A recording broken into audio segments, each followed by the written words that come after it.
Alors, si tu es à la recherche de méthodes pour améliorer ta productivité, améliorer ton output, comme on dit, ta production et non pas ton occupation, tu ne veux pas être plus occupé, tu veux être plus productif parce qu'il y a une différence entre l'occupation et la production. Bien, aujourd'hui, je te présente 2 méthodes de productivité. Non seulement elles sont ultra efficaces, mais aussi elles sont excessivement stimulantes à utiliser, particulièrement en 2024. Cette année, il faut vraiment se distinguer. Il y a beaucoup de morosité dans l'air, donc il faut faire preuve de leadership dans sa production. Donc, 2 méthodes de productivité ultra efficaces et stimulantes en 2024. Bien, c'est la pause publicitaire. Si tu manques toujours de temps, que tu es trop souvent à la course ou à la dernière minute, comme bien des gens, je te comprends.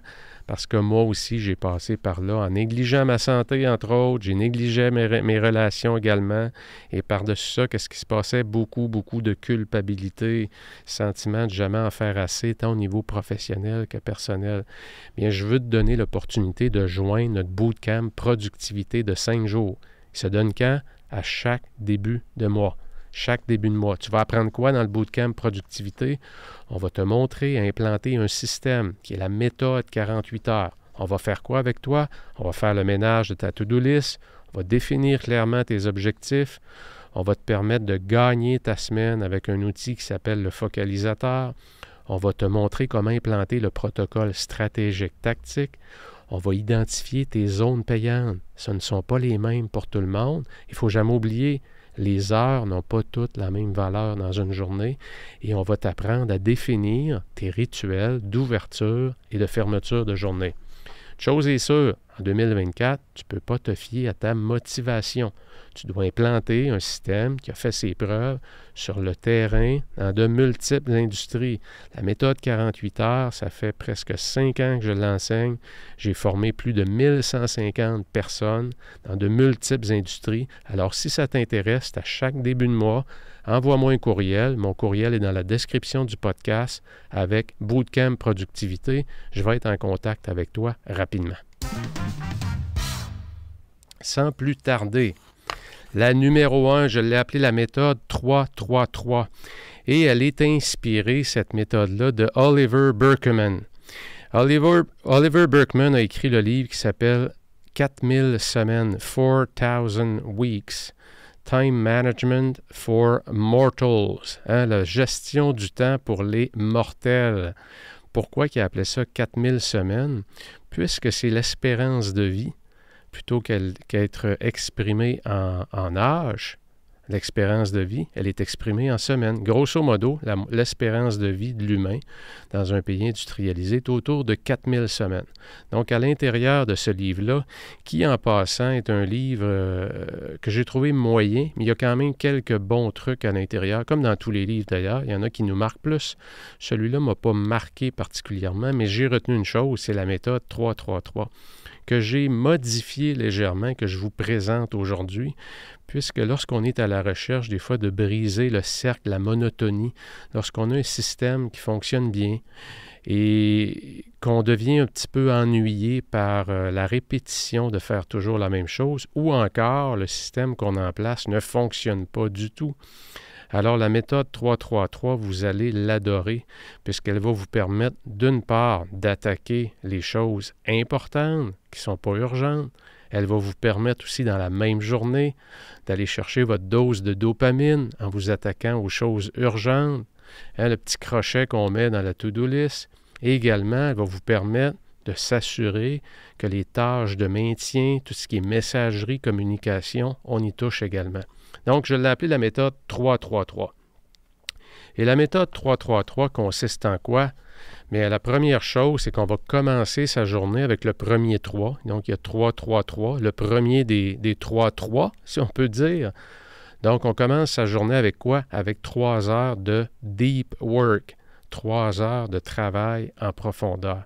Pourquoi qu'on veut commencer sa journée avec le travail en profondeur? Vous voyez aussi beaucoup de similarités avec le protocole stratégique tactique. du deep work, donc c'est du travail stratégique qu'on va faire le matin. Eh bien, pourquoi le matin? Pourquoi en débutant la journée? Parce qu'on veut maximiser son énergie intellectuelle, son mindset qui est normalement à son meilleur, à son pic aussi.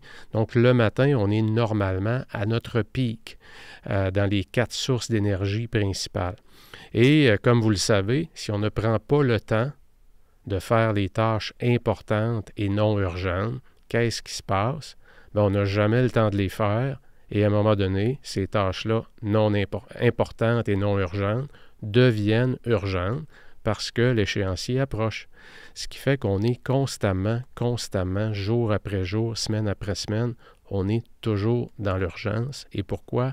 Parce qu'on n'a jamais fait d'espace dans son agenda, dans son calendrier, pour prendre le temps d'attaquer ces tâches-là importantes. Et ce sont ces tâches-là qui font la différence.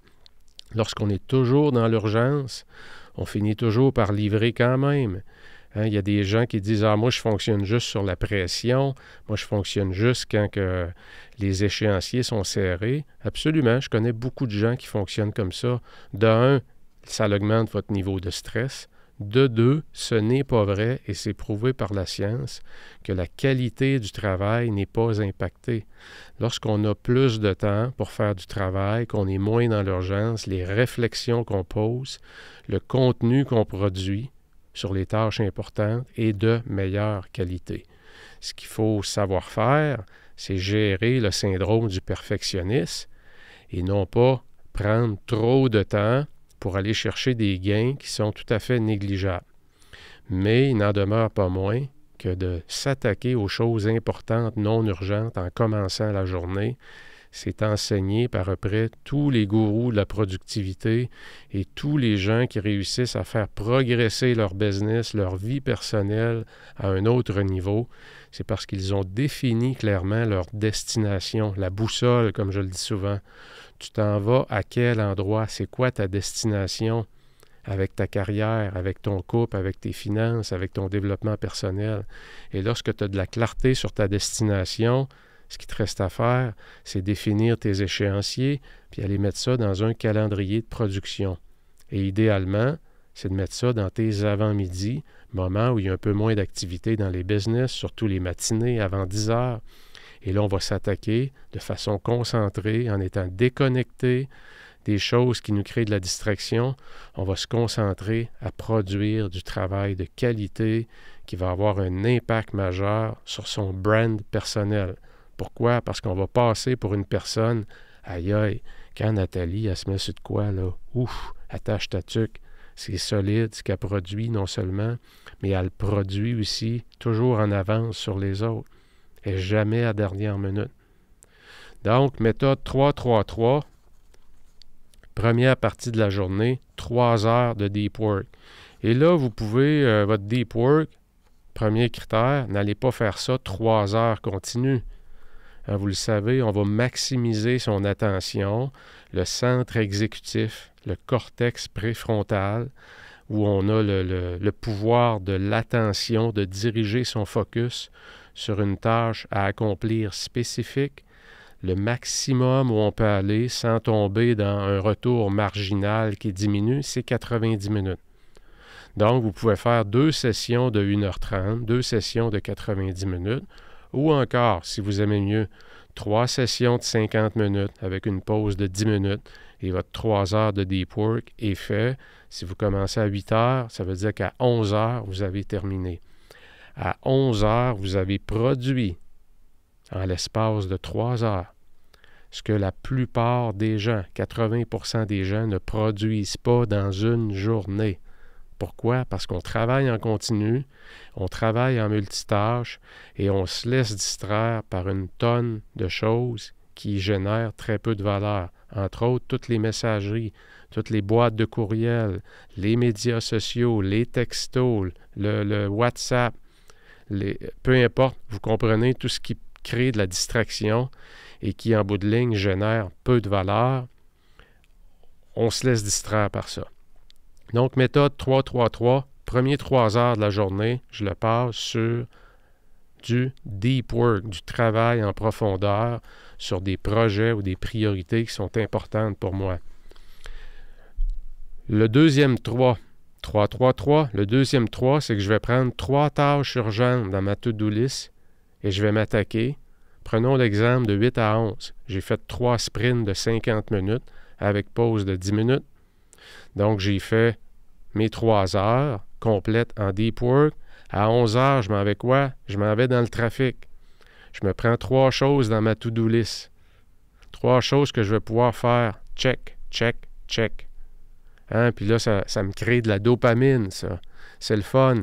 Et si je ne fais pas attention, quand je vais commencer mes journées, c'est là que mon attention veut aller.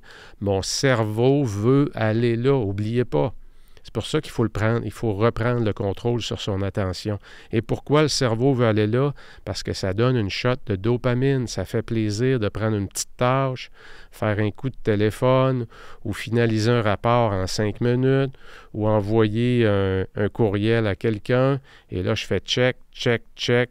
Et en l'espace de 15-20 minutes, je suis allé chercher ma dose de dopamine. Le problème, c'est que quand on en a fait 3 et qu'on fait ça en début de journée, le cerveau en demande encore. C'est infini, ça. Et c'est comme la liste, la to-do list, ça ne finit jamais. Essayez pas de dire aujourd'hui, je me libère de ma to-do list. Tout ce que vous allez libérer, ça va créer de l'action autour de vous et ça va vous redonner des nouvelles tâches à faire et à ajouter dans votre to-do list. Et c'est pour ça que de définir sa destination, définir vos grands axes stratégiques, vos tâches stratégiques, vos objectifs clairement qui vont se décliner en actions quotidiennes, en comportements à faire à chaque jour, qui va probablement se décliner en deep work. C'est pour ça que c'est si important. Donc, premier 3 heures, deep work. Après ça, quand j'ai fini à 11 heures, je fais quoi? Je me prends 3 tâches urgentes. Peu importe c'est quoi, et je m'attaque à ces 3 tâches-là. Normalement, ces 3 tâches-là devraient être dans ma to-do list. Et le dernier 3, c'est 3 tâches de maintien. C'est quoi des tâches de maintien ou des tâches d'entretien? Bien, c'est exemple, le courriel. Le courriel, c'est une tâche d'entretien, c'est une tâche de maintien. Et je dois vous avouer, et je vais en parler dans mon prochain podcast, j'ai pris le taureau par les cornes cette année. J'ai essayé 2 façons différentes de gérer ma boîte de courriel, dont une que j'adore, puisque ça a toujours été un de mes rêves. Si je retournerais 10 ans en arrière, il est clair que dans le département des ventes, j'instaurerais ce qu'on appelle la livraison batchée, la livraison par batch des courriels.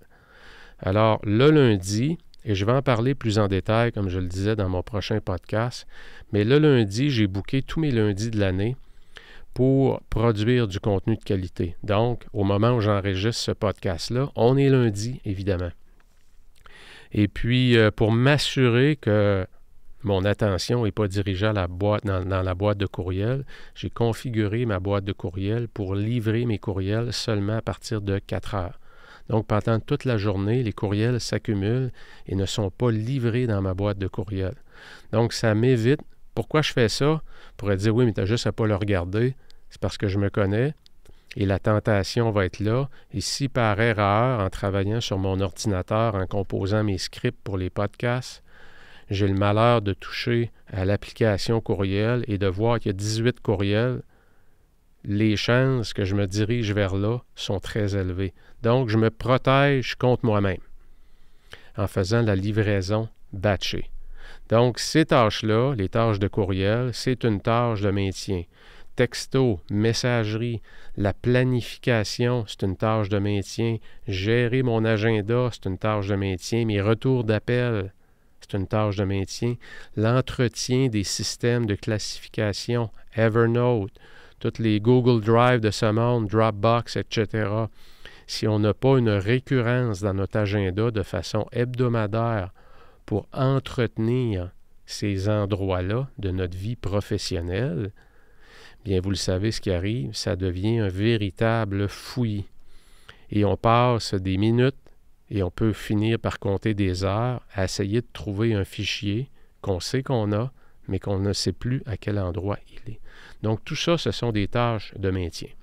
Donc, la méthode 3-3-3, si je résume, 3 heures de deep work, 3 tâches urgentes dans ma to-do list et 3 tâches de maintien ou d'entretien que je veux faire. Donc, c'est une méthode qui est très dynamique, qui bouge beaucoup, qui permet d'attaquer les tâches non urgentes, mais drôlement importantes, qui permet d'aller chercher sa dose de dopamine et qui permet de maintenir les systèmes qu'on met en place. Donc, c'est la méthode 3-3-3. Je vous invite à l'essayer pendant une journée. Assurez-vous de bien préparer votre journée. Comme dans toute chose, l'étape de la préparation, elle est cruciale. Sinon, vous allez être partout. Si vous n'avez pas décidé en début de journée, c'est quoi les 3 tâches urgentes que je dois faire aujourd'hui? Je vous donne un exemple. Dans mes 3 tâches urgentes aujourd'hui, qui sont urgentes, j'ai une compagnie avec qui je fais affaire au bureau pour le système d'alarme. Et le système d'alarme, évidemment, aujourd'hui est relié à une application qui me permet de voir les entrées et les sorties du bureau, etc. Et il y a une nouvelle application qui est sortie, une mise à jour de l'application qui permet de gérer ça. Et je suis incapable de rentrer dans la nouvelle application avec mon nom d'usager et mon mot de passe. Ça doit faire 1 mois et demi que c'est dans ma to-do list. Et si je ne prends pas le temps de le faire, ben ça ne se fera jamais, je vais toujours le reporter parce que c'est pas critique, ça n'empêche pas mon système de bien fonctionner, mais ça traîne dans ma to-do list. Aujourd'hui, dans mes 3 tâches identifiées, une des 3, c'était celle-là. Et d'ailleurs, je l'ai déjà fait. Donc, assurez-vous de ne pas vous lancer dans la méthode 3-3-3 sans préparation. Vous préparez c'est quoi le travail de deep work que vous voulez faire. Idéalement, découpez-le, comme je le disais, en 2 ou 3 sessions pour arriver à votre 3 heures avec des pauses. Identifiez clairement 3 tâches que vous voulez prendre dans votre to-do list et 3 tâches spécifiques d'entretien. Ça peut être maintien de la boîte de courriel. Et là, je vous encourage à mettre un chronomètre en marche, un timer plutôt, et de vous dire, je fais 30 minutes de courriel, après 30 minutes, j'arrête. Pourquoi? Parce que vous le savez, le courriel, si je ne mets pas de limite, c'est sûr que je vais passer trop de temps. Et lorsque je me mets une limite, c'est drôle, mais je suis un peu plus expéditif et je n'essaye pas d'écrire la même phrase 4 fois avant d'envoyer le courriel, ce qui fait que ça gruge du temps et du temps et du temps. Soyez plus efficace. Soyez plus expéditif, particulièrement sur les systèmes de maintien, sur les systèmes d'entretien. Lâchez le syndrome du perfectionnisme. 3 gros avantages que je vois à cette méthode-là. Bien, ça permet, comme je le disais, de faire avancer vos gros projets. Et c'est vraiment cette étape-là, sincèrement, qui est game changer. On peut le comparer au protocole stratégique tactique. Ça permet de garder le contrôle aussi sur les communications, afin de ne pas passer la moitié de sa journée au service de sa boîte de courriel et des messageries. Et ça vous donne aussi une structure de travail pour votre journée. Et si vous regardez la façon dont la méthode 3-3-3 est structurée, la méthode a un grand bénéfice, c'est qu'elle va suivre en général la séquence d'événements de votre journée, va aussi être en lien avec la courbe d'énergie intellectuelle qu'on sait qui est plus forte le matin, qui diminue l'après-midi et qui s'en va en descendant pour la fin de journée. Donc, répondre à des courriels, ça ne me demande pas d'être à mon pic intellectuel, mais travailler en deep work, ça me le demande. Méthode numéro 2, et je l'adore celle-là, et c'est la méthode Kanban. Et je rentre en détail dans la méthode Kanban pour vous l'expliquer, parce qu'elle a énormément, elle a énormément de bénéfices au niveau du management visuel. Elle fonctionne très, très, très, très bien avec les adultes, avec les équipes. Elle fonctionne aussi extrêmement bien avec les enfants, avec les ados. Pourquoi? Parce que c'est une méthode qui est très, très, très stimulante, qui permet de voir de ses yeux le progrès qu'on fait sur une tâche. Donc, Kanban, c'est un mot japonais qui signifie, dans le fond, le management visuel. On doit voir ce qu'il y a à faire. Donc, concrètement, ça veut dire quoi? Ça veut dire qu'idéalement, j'ai un tableau. Prenez un gros tableau blanc là, sur roulette. Là. Quand je dis un gros, pas nécessairement très gros, mais les tableaux qu'on peut flipper de bord, si vous voulez. On peut écrire d'un bord, puis on peut écrire de l'autre bord, ou encore avec des punaises, mettre des documents. Vous savez sûrement de quoi je parle. Donc, si vous avez un tableau comme ça, dans le fond, on met 3 colonnes sur le tableau. On prend les 3 colonnes, on a une tâche à faire. La première colonne, c'est la colonne de ce qu'on a à faire. La deuxième colonne, c'est ce qui est en cours. Donc, à faire, en cours, ou en anglais, on dit in process. Et la troisième colonne, c'est fait. Donc, j'ai des tâches à faire. Toutes mes tâches à faire vont être dans la première colonne. Et quand je vais me lancer dans l'action pour démarrer ce que j'ai à faire, bien, je vais prendre mes tâches et je vais les déplacer dans la deuxième colonne. Pour que ça fonctionne bien, on travaille avec des post-it. Idéalement, des post-it de couleurs différentes. Et pour bien vous exprimer de quelle façon ça fonctionne, je vais prendre l'exemple de faire mes podcasts. Quand on parle de produire des podcasts et les diffuser, bien, j'ai découpé, dans le fond, la production du podcast en 5 grandes étapes. Donc, il y a l'étape 1, qui est l'étape de recherche. Donc, les 4 tâches que je vais avoir à faire dans l'étape recherche vont être sur des post-it séparés de couleur rose. Un coup que j'ai fini ma recherche, qu'est-ce que j'ai à faire? C'est l'écriture du script. C'est quoi le contenu? Donc, il va y avoir 3 tâches à faire dans cette catégorie-là, qui vont être de couleur verte. Troisième grande étape, l'enregistrement, qui va être en bleu. Il y a 2 étapes dans ça. Après avoir enregistré, il y a l'étape de l'édition. Donc, on va prendre le fichier sonore qu'on a et on va l'éditer. Et la 5e étape, vous l'aurez deviné, c'est la diffusion ou la publication du podcast.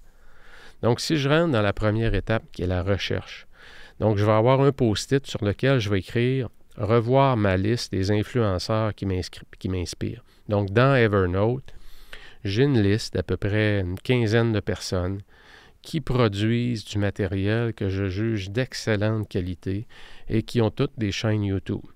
Donc, je vais aller voir dans la dernière semaine, dans le dernier mois, qu'est-ce qu'ils ont produit, c'est quoi les thématiques qu'ils abordent. Donc, c'est la première chose que je vais faire. Je vais voir dans ça, y a-t-il quelque chose qui m'inspire? Après ça, deuxième étape, un coup que j'ai terminé cette étape-là, je vais avoir pris des notes. C'est quoi les sujets qui seraient bons de traiter à ce temps-ci de l'année? Donc, parfois, il y a des moments, prenons le mois de septembre, c'est la rentrée, donc il y a des thématiques particulières que je veux traiter en septembre. En début d'année, je veux parler d'objectifs. En début d'année, je veux parler de système. Je veux parler de méthodes de productivité. C'est pour ça que j'ai choisi aussi ces 2 méthodes-là. Donc, quels seraient les sujets qui seraient bons à traiter à ce temps-ci de l'année? Et après ça, je vais revoir l'ensemble des lectures, des articles, donc de mon système de classement que j'ai dans Evernote. C'est un système de classement hebdomadaire. Donc, dans les 2 dernières semaines, qu'est-ce que j'ai vu, qu'est-ce que j'ai lu qui serait bon ou qui pourrait m'inspirer? Et ça, ce que j'appelle ça, c'est cette étape-là, c'est l'étape de recherche. Ce que je vais ajouter à ça, la 4e étape, c'est des événements dans ma vie qui seraient pertinents. Peut-être que je vis quelque chose présentement qui va parler beaucoup à mon public et qui va faire le lien entre ce que j'enseigne, la production, la productivité, le leadership et ma vie personnelle et professionnelle. Donc, je vais avoir 4 post-it et quand je vais commencer, exemple, l'étape 1, la recherche, revoir ma liste des influenceurs, bien, je vais prendre le post-it rose, je vais le déplacer dans la deuxième colonne, en cours, et lorsque je vais l'avoir terminé, je vais le déplacer dans la 3e colonne qui est fait.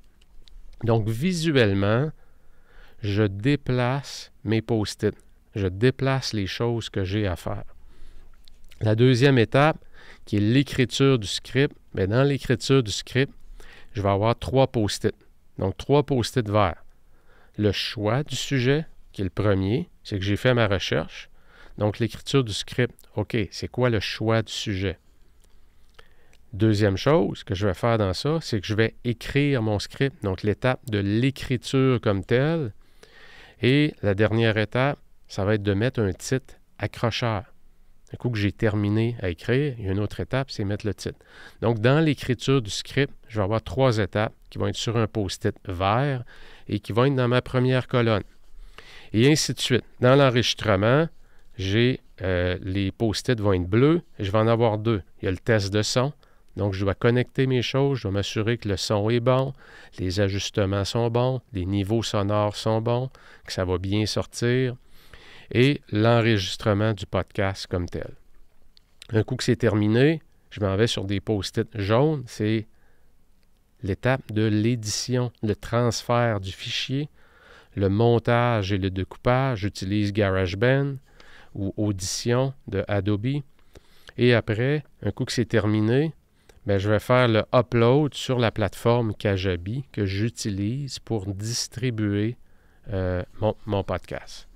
La dernière étape, tout ça va être en jaune, ces 3 étapes-là. Et la dernière étape, qui est l'étape de la diffusion, j'ai mettre à jour le champ description. C'est que sous le podcast, vous savez, il y a toujours des textes décrits. Je dois le mettre à jour en fonction du message que j'ai mis dans le podcast.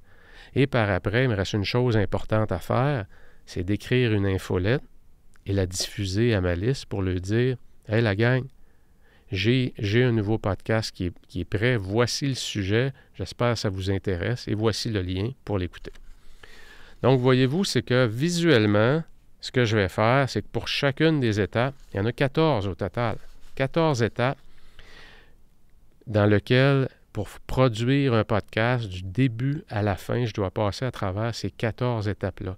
Donc, à chaque fois que je touche à une étape, je la déplace d'une colonne à l'autre. Donc, vous me voyez venir. Ce qui est excessivement stimulant, c'est que pour chacune des étapes, le cerveau a out, c'est une shot de dopamine qu'on lui donne sur une tâche importante. Et normalement, lorsqu'on fait des tâches importantes, on ne voit pas le résultat immédiatement. Quand je produis un podcast et que je le diffuse, je n'ai pas de commentaires immédiatement, je n'ai pas de feedback immédiatement. Donc, la récompense qu'on a, qui est immédiate lorsqu'on s'attaque à une tâche qui est dans le to-do list, on ne l'a pas lorsqu'on travaille sur un gros projet. Mais avec la méthode du Kanban, ce qui est le fun, c'est que je vais exploiter la dopamine qui me permet d'augmenter ma performance. Parce que pour chacune des 14 étapes que je viens de vous décrire, à toutes les fois que je déplace mon post-it et que je me lève et je m'en vais sur le tableau et que je le déplace de colonne, qu'est-ce qui se passe? J'ai une shot de dopamine, ce qui fait que je deviens de plus en plus performant à produire mes 14 étapes. Prenons l'exemple, c'est le 2e lundi aujourd'hui que j'ai commencé cette technique-là.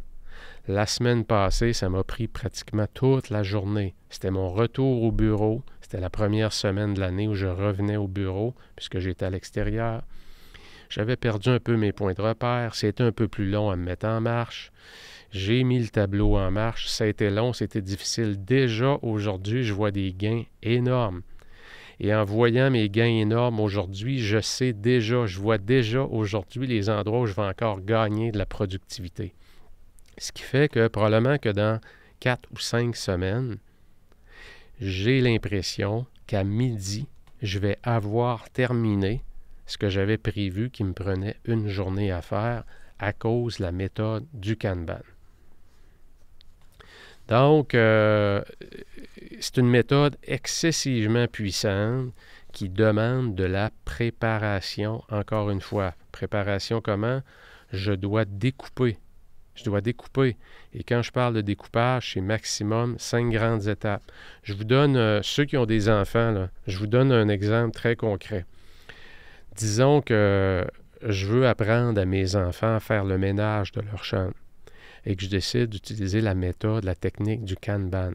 Mais ce que je vais faire, c'est que je vais m'acheter un beau tableau que je peux mettre dans la chambre des enfants et avec eux, je vais inscrire les étapes du ménage qu'il y a à faire.